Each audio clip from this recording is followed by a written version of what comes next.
Hello पिलाମାନେ ପୁଣି ଆଉ ଏକ ଭିଡ଼ିଓକୁ ସମସ୍ତଙ୍କୁ ସ୍ୱାଗତ। ପୁଣି ତୁମ ପାଇଁ ଆଣିଦେଇଛି 2016ରୁ 24 CBSE ବୋର୍ଡ଼ ପରୀକ୍ଷାରେ ଆସିଥିବା ଦଶମ ସାହିତ୍ୟ ବହି ପଦ୍ୟ ବିଭାଗର 1 ମାର୍କର ପ୍ରଶ୍ନ। ତେବେ ଯିବା ପ୍ରଥମ ପ୍ରଶ୍ନକୁ। ଉଷାଙ୍କ ନିର୍ଦ୍ଦେଶରେ କିଏ ସଙ୍ଗୀତ ଗାନ କରୁଥିବା କଥା କୁହାଯାଇଛି? ଉଷାଙ୍କ ନିର୍ଦ୍ଦେଶରେ କିଏ ସଙ୍ଗୀତ ଗାନ କରୁଥିବା କଥା କୁହାଯାଇଛି? ପିଲାମାନେ ତୁମେ ପଢ଼ିଥିବ ମଙ୍ଗଳେ ଅଇଲା ଉଷା, କବି ଗଙ୍ଗାଧର ମେହେରଙ୍କ ଦ୍ୱାରା ରଚିତ। ସେଥିରେ ଲେଖା ଅଛି, ସମୀର ସଙ୍ଗୀତ ଗାଏ ଭ୍ରମର ବୀଣା ବଜାଏ, ସୁରଭି ନର୍ତ୍ତନ ଥାଏ ଉଷା ନିର୍ଦ୍ଦେଶେ। ଏଥିରୁ ତୁମେ ଜାଣିପାରିବ କି ସମୀର ସଙ୍ଗୀତ ଗାଏ ଭ୍ରମର ବୀଣା ବଜାଏ, ସମୀର ସଙ୍ଗୀତ ଗାଏ। ତ ଉତ୍ତର ହେବ ଉଷାଙ୍କ ନିର୍ଦ୍ଦେଶରେ କିଏ ସଙ୍ଗୀତ ଗାନ କରୁଥିବା କଥା କୁହାଯାଇଛି? ସମୀର। ସମୀର ସଙ୍ଗୀତ ଗାଏ ଅର୍ଥାତ୍ ସମୀର ଏଠି ହେବ ସଠିକ୍ ଉତ୍ତର, ସମୀର। ପୁଣି ପ୍ରଶ୍ନ ଆସିପାରେ, ଉଷାଙ୍କ ନିର୍ଦ୍ଦେଶରେ ସମୀର କ'ଣ କରୁଥିବା କଥା କୁହାଯାଇଛି? ଉଷାଙ୍କ ନିର୍ଦ୍ଦେଶରେ ସମୀର କ'ଣ କରୁଥିବା କଥା କୁହାଯାଇଛି? ତ ସେଇଠି ଉତ୍ତର ହେବ ସଙ୍ଗୀତ ଗାନ କରୁଥିବା କଥା, ସଙ୍ଗୀତ ଗାନ କରୁଥିବା କଥା କୁହାଯାଇଛି। ତ ଏମିତିକା ପ୍ରଶ୍ନ ମଧ୍ୟ ଆସିପାରେ, ସେଥିପାଇଁ ପିଲାମାନେ ପ୍ରସ୍ତୁତ ରହିବ। ପୁଣି ସେଇ ଧାଡ଼ିରୁ ପ୍ରଶ୍ନ ଆସିପାରେ ଯେଉଁ ଅଛି, ସମୀର ସଙ୍ଗୀତ ଗାଏ ଭ୍ରମର ବୀଣା ବଜାଏ। ତ ଉଷାଙ୍କ ନିର୍ଦ୍ଦେଶରେ କିଏ ବୀଣା ବଜାଇବା କଥା କୁହାଯାଇଛି? ତ ସେଇଠି ଆମେ ଲେଖିବା ଭ୍ରମର। ଭ୍ରମର ବୀଣା ବଜାଇବା କଥା କୁହାଯାଇଛି। ପୁଣି ସେଥିରେ ପ୍ରଶ୍ନ ଆସିପାରେ କି ଉଷାଙ୍କ ନିର୍ଦ୍ଦେଶରେ ଭ୍ରମର କ'ଣ ବଜାଇବା କଥା କୁହାଯାଇଛି ବା କ'ଣ କରିବା କଥା କୁହାଯାଇଛି? ତ ଉତ୍ତର ଲେଖିବ ବୀଣା ବଜାଇବା କଥା। ପ୍ରଶ୍ନ ନମ୍ବର 2, କାହାର ଶଙ୍ଖଧ୍ୱନିରେ ଦୁଃଖ ଜ୍ୱାଳା ପ୍ରଶମିତ ହେବ? କାହାର ଶଙ୍ଖଧ୍ୱନିରେ ଦୁଃଖ ଜ୍ୱାଳା ପ୍ରଶମିତ ହେବ? ତ ଏହି ପ୍ରଶ୍ନଟି ଆସିଅଛି ଜାଗବନ୍ଦନହରା କବିତା, କବି ହେଉଛନ୍ତି ଅନନ୍ତ ପଟ୍ଟନାୟକ। ସେଇଥିରେ ଲେଖା ଅଛି, ମହାମାନବର ଶଙ୍ଖ ଶବଦେ ସମୁରେ ଦୁଃଖ ଜ୍ୱାଳା, ମହାମାନବର ଶଙ୍ଖ ଶବଦେ ସମୁରେ ଦୁଃଖ ଜ୍ୱାଳା। ତ ଏହି ଧାଡ଼ିରୁ ମଧ୍ୟ ଆମେ ଜାଣିପାରୁଛେ କି କାହାର ଶଙ୍ଖଧ୍ୱନିରେ ଦୁଃଖ ଜ୍ୱାଳା ପ୍ରଶମିତ ହେବ? ମହାମାନବ। ତ ସଠିକ୍ ଉତ୍ତର ହେବ ପ୍ରଶ୍ନ ନମ୍ବର 3, ଜାଗବନ୍ଦନହରା କବିତାର କବି କିଏ? ଜାଗବନ୍ଦନହରା କବିତାର କବି ହେଉଛନ୍ତି ଅନନ୍ତ ପଟ୍ଟନାୟକ, କବି ଅନନ୍ତ ପଟ୍ଟନାୟକ। ପ୍ରଶ୍ନ ନମ୍ବର 4, ନଈ ସମୁଦ୍ରରେ କ'ଣ ଭରି ରହିଛି? ନଈ ସମୁଦ୍ରରେ କ'ଣ ଭରି ରହିଛି? ଏ ହେଲା ସର୍ବଂସହ ମାଟି ପଦ୍ୟ, ନାରୀ କବି ବିଦ୍ୟୁତ୍ ପ୍ରଭା ଦେବୀ।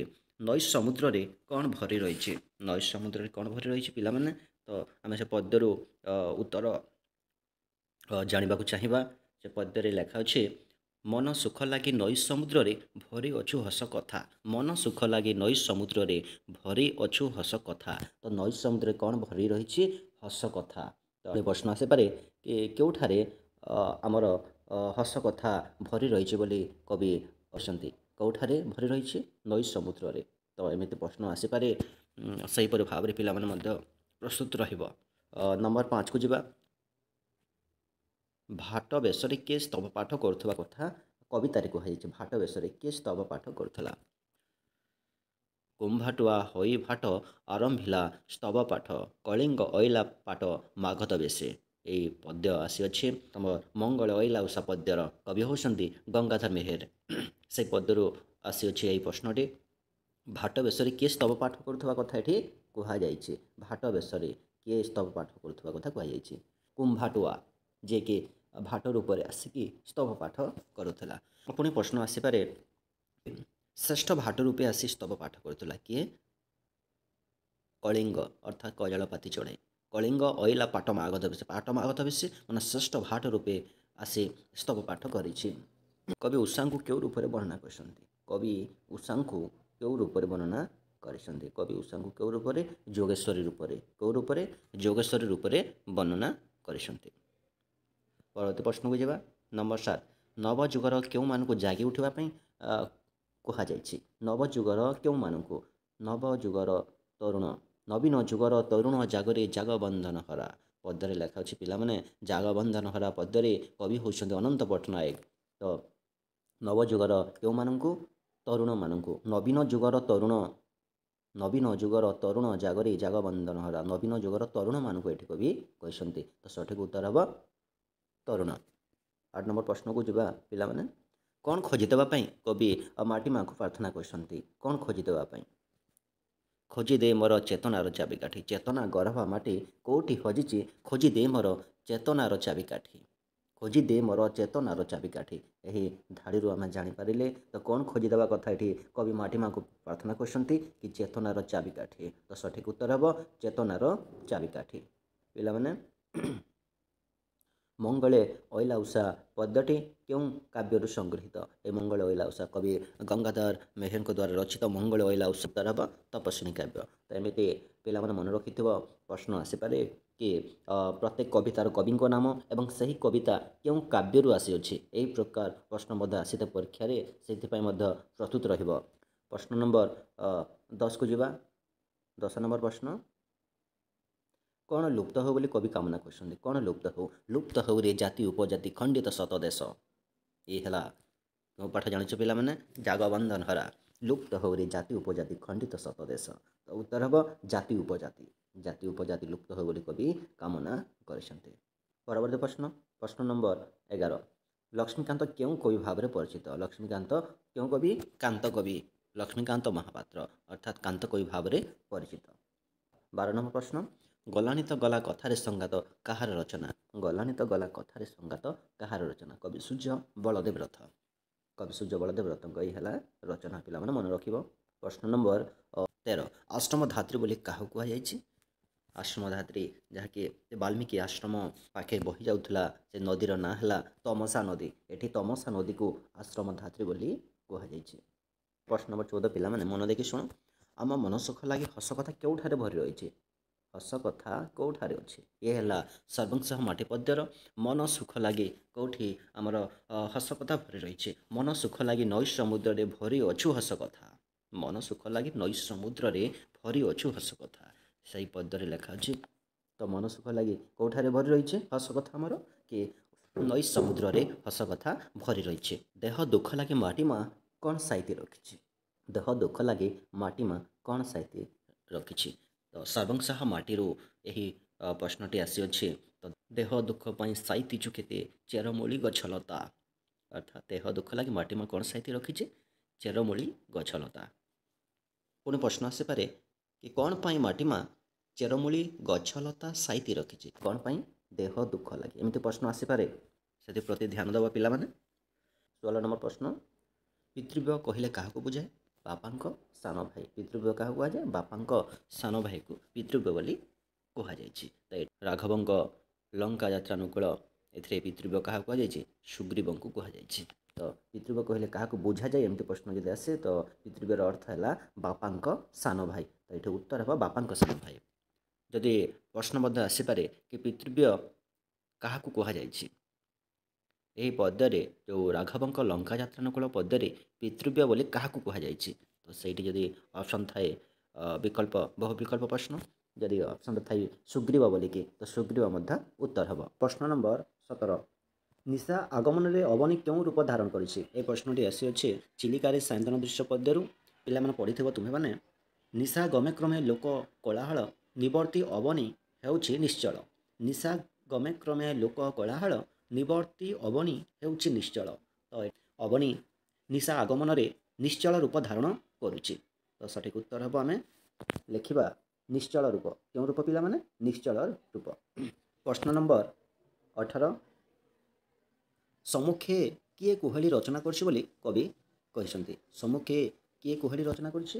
ସମ୍ମୁଖରେ ତୁମ ଆଗରେ ତୁମ ଆଗରେ କିଏ କୁହୁଡ଼ି ସୃଷ୍ଟି କରିଛି ବୋଲି କବି କହିଛନ୍ତି? ସମ୍ମୁଖେ ତବ କୁହେଳି ରଚଇ ମୋହ ମମତାର ନୀର। ସମ୍ମୁଖେ ତବ କୁହେଳି ରଚଇ ମୋହ ମମତାର ନୀର। ତ ମୋହ ମମତାର ନୀର ତୁମ ଆଗରେ କୁହୁଡ଼ି ସୃଷ୍ଟି କରିଥାଏ ବୋଲି କବି ଏଠି କହିଛନ୍ତି। ତ ଉତ୍ତର ହେବ ମୋହ ମମତାର ନୀର। 19 ନମ୍ବର ପ୍ରଶ୍ନ, କେଉଁଠାରୁ ଆମେ ଶକ୍ତି ଓ ତୃପ୍ତି ପାଉ ବୋଲି କବି କହିଛନ୍ତି? ତୃପତି ଦେଇଛି ଶକତି ଦେଇଛି ତୋ ଗଛ ଲତାର ଫଳ। ଏହି ହେଲା ସର୍ବଂସହ ମାଟି ପଦ୍ୟରୁ କବି ବିଦ୍ୟୁତ୍ ମହାଦେବୀ ସେଥିରେ ଲେଖିଛନ୍ତି ଶକତି ଦେଇଛି ତୃପତି ଦେଇଛି ତୋ ଗଛ ଲତାର ଫଳ। ଅର୍ଥାତ୍ ଉତ୍ତର ଆମେ ପାଉଛୁ ଏଥିରୁ କି ଗଛ ଲତାର ଫଳରୁ ଆମେ ଶକ୍ତି ଓ ତୃପ୍ତି ପାଉଛୁ। ଗଛ ଲତାର ଫଳ। ତ ଉତ୍ତର ହେବ ଗଛ ଲତାର ଫଳ। ପରବର୍ତ୍ତୀ ପ୍ରଶ୍ନ ପିଲାମାନେ, ମରୁ ପଥରେ କ'ଣ ସୃଷ୍ଟି କରିବାକୁ କବି କହିଛନ୍ତି? ମରୁ ପଥରେ କ'ଣ ସୃଷ୍ଟି କରିବା ପାଇଁ? ମରୁ ପଥେ ପଥେ ନିଝର ସୃଜି ଯାତ୍ରା କର ହି କର। ଏ ହେଲା ଜାଗବନ୍ଧନ ହରା ପଦ୍ୟର କବି ଅନନ୍ତ ପଟ୍ଟନାୟକ ଜାଗବନ୍ଧନ ହରା ପଦ୍ୟ मरु पथे पथे निर्झर सृजी यात्रा कर हे कर माने मरु पथरे तुम्हें निर्झर माने झरणा सृष्टि करी यात्रा करी चल। उत्तर आम पाइले कि मरु पथरे कौन सृष्टि करने निर्झर निर्झर सृष्टि करने ये कवि कहते। पुणी प्रश्न आसपे पाने कि क्योंठारे निर्झर सृष्टि करने कवि कहते क्योंठारे तो सही उत्तर आम लिखा मरुपथरे मरुपथरे है एमती प्रश्न आसपे से प्रति प्रस्तुत रह। नंबर है 21 उत्कल जननी कौन सुंदर बोली कवितार कहुई कौन सुंदर उत्कल जननी कौन सुंदर अटे पद्यर अच्छे वंदे उत्कल जननी पद्य कवि होती लक्ष्मीकांत महापात्र से लेखा अच्छी वंदे उत्कल जननी चारु हासमयी चारु भासमयी जननी जननी जननी तो चारु हासमयी चारु मान सुंदर हासमयी भासमयी हे उत्कल जननी तर हस तर भास मान तो सुंदर अटे। तो ये आम उत्तर जानूचे कि उत्कल जननी कौन सुंदर बोली कवितार कहुई उत्कल जननी कौन सुंदर अटे तार हस और भाषा। तो ये उत्तर पिला जानीला तार उत्कल जननी हस और भाषा सुंदर बोली ये कहुई। विश्वनाथ कहले क्या बुझा मैंने क्यों देवता को बुझाए विश्वनाथ विश्वनाथ माने शिव को ये महादेव को बुझाए।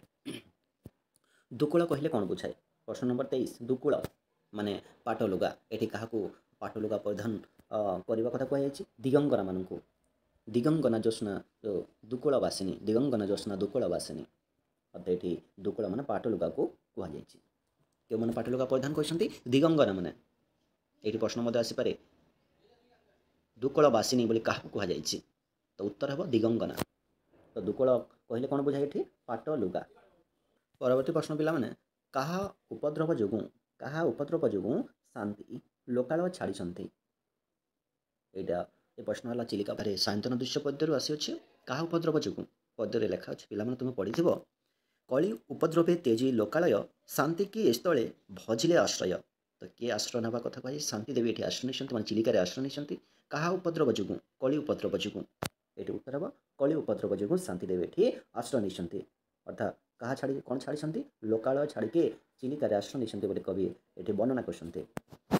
प्रश्न नंबर 26 कौन छिन्न करने कवि आह्वान देते जागबंधन छिन्न कर बंधन राजी क्रंदन हो शेष छिन्न कर बंधन राजी अर्थात कौन छिन्न करने कवि आह्वान देते बंधन राजी को छिन्न करने कवि ये आह्वान देते।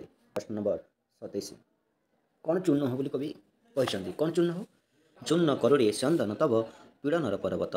तो कौन चूर्ण हो कवि ये कहते पीड़नर पर्वत को चूर्ण हो कवि ये कहते। प्रश्न नंबर 28 को जावा। प्रश्न नंबर 28 क्या बंधन हरा बोली कवि कहते नवीन जुगर तरुण जागरे जाग बंधन हरा ये नवीन जुगर तरुण मान कवि बंधन हरा बोली कहते। उत्तर हम नवीन जुगर तरुण मान। परवर्ती प्रश्न पिला माने 29 नंबर चेतना गरभा क्या कहुई चेतना गरभा माटी खोजी दिए मोर कौटी हजिची चेतनार चाबिकाठी चेतना गरभा माटी ये माटी माँ को चेतना गरभा बोली कहुई चेतना गरभा। प्रश्न नंबर 30 सर्वंशः माटी कविता कवि क्यों कविता संकलन आसी सर्वंशः माटी कवि होती नारी कवि विद्युत प्रभा देवी कवयित्री विद्युत प्रभा देवी क्यों कविता माटी पानी पवन क्यों कविता पिला माने माटी पानी पवन रु आसी अच्छे कवि क्या सर्वसहनी बोली कहते। परवर्ती प्रश्न पिला माने 31 नंबर प्रश्न कवि क्या सर्वसहनी कहते माटी माँ को सर्वसहनी माटी अच्छे पद्य पढ़ी तुम मैंने तो सर्वसहनी ये माटी माँ को कवि सर्वसहनी बोली कहते। परवर्ती प्रश्न पिला माने क्यों कविता पुस्तक कवि अनंत पट्टनायक केन्द्र साहित्य एकाडेमी द्वारा पुरस्कृत क्यों कविता पुस्तक ना है अबांत कुंभाटुआ क्यों बेसरे स्तव पाठ आरंभ कर कुंभाटुआ होई भाट आरंभिला स्तव पाठ कुंभाटुआ होई भाट आरंभिला स्तव पाठ अच्छे पद्य पिला तुम पढ़ी कुंभाटुआ क्यों बेसरे भाट बेसरे ये मन रख पिला क्यों बेसरे भाट बेसरे कुंभाटुआ होई भाट आरंभिला स्तव पाठ अर्थात कुंभाट क्यों बेसरे आसला भाट बेसरे। और जब प्रश्न आसे श्रेष्ठ भाट रूपी किए आसला कलिंग अइला श्रेष्ठ पाट मागध बेसी कलिंग कजला पाती चढ़े तो ये श्रेष्ठ भाट रूपी किए आसला कलिंग और कुंभाटुआ केवल भाट बेसरे आसिक स्तव पाठ कर। परवर्ती प्रश्न 34 नंबर प्रश्न ज्योत्ना दुकूल बासिनी कवि क्या उद्देश्य प्रकाश कर उद्देश्य दिगंगना ज्योत्ना दुकूल बासिनी मान किए पाटलुगा परिधान करती कवि क्या उद्देश्य कहले दिगंगना मान उद्देश्य कहते। परवर्ती प्रश्न उर्वशी काव्यर कवि किए उर्वशी कवितार उर्वशी काव्यर कवि होती राधानाथ राय कविवर राधानाथ राय उर्वशी कवितार कवि कविवर राधानाथ राय। भीम को सिंहनाथ देवाई किए परामर्श देले ଭୀମଙ୍କ ସିଂହନାଦ ରଡ଼ି ପଦ୍ୟରୁ ଆସିଅଛି। ଭୀମଙ୍କୁ ସିଂହନାଦ ଦେବା ପାଇଁ କିଏ ପରାମର୍ଶ ଦେଲେ? ପିଲାମାନେ, ତୁମ୍ଭମାନଙ୍କ ପାଇଁ ଏହି ପ୍ରଶ୍ନଟିଏ। ଭୀମଙ୍କୁ ସିଂହନାଦ ଦେବା ପାଇଁ କିଏ ପରାମର୍ଶ ଦେଲେ ଏବଂ କାହିଁକି? ଯେଉଁମାନେ ଜାଣିଛ କମେଣ୍ଟ ବକ୍ସରେ ନିଜର ଉତ୍ତର ଲେଖ।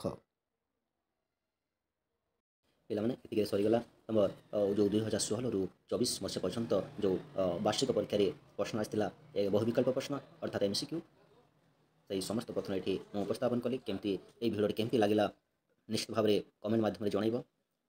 ଯଦି ଏହି ଚ୍ୟାନେଲକୁ ନ ଆସିଛନ୍ତି ତେବେ ଏହି ଚ୍ୟାନେଲକୁ ସବସ୍କ୍ରାଇବ୍ କରିଦେବେ। ଅନ୍ୟ ତୁମ ସାଙ୍ଗ ଏହି ଭିଡ଼ିଓଟିକୁ ପଠାନ୍ତୁ, ଯାହାଫଳରେ ସେମାନେ ମଧ୍ୟ କିଛି ଜ୍ଞାନ ପାଇପାରିବେ। ଯଦି ଏହି ଚ୍ୟାନେଲକୁ ନ ଆସିଛନ୍ତି ସବସ୍କ୍ରାଇବ୍ କରନ୍ତୁ, ଲାଇକ୍ କମେଣ୍ଟ ସେୟାର କରନ୍ତୁ। ପୁଣି ଦେଖା ହେବା ଆଉ ଏକ ଭିଡ଼ିଓରେ। ସମସ୍ତଙ୍କୁ ବହୁତ ବହୁତ ଧନ୍ୟବାଦ ଭିଡ଼ିଓଟି ଶେଷ ପର୍ଯ୍ୟନ୍ତ ଦେଖିଥିବାରୁ।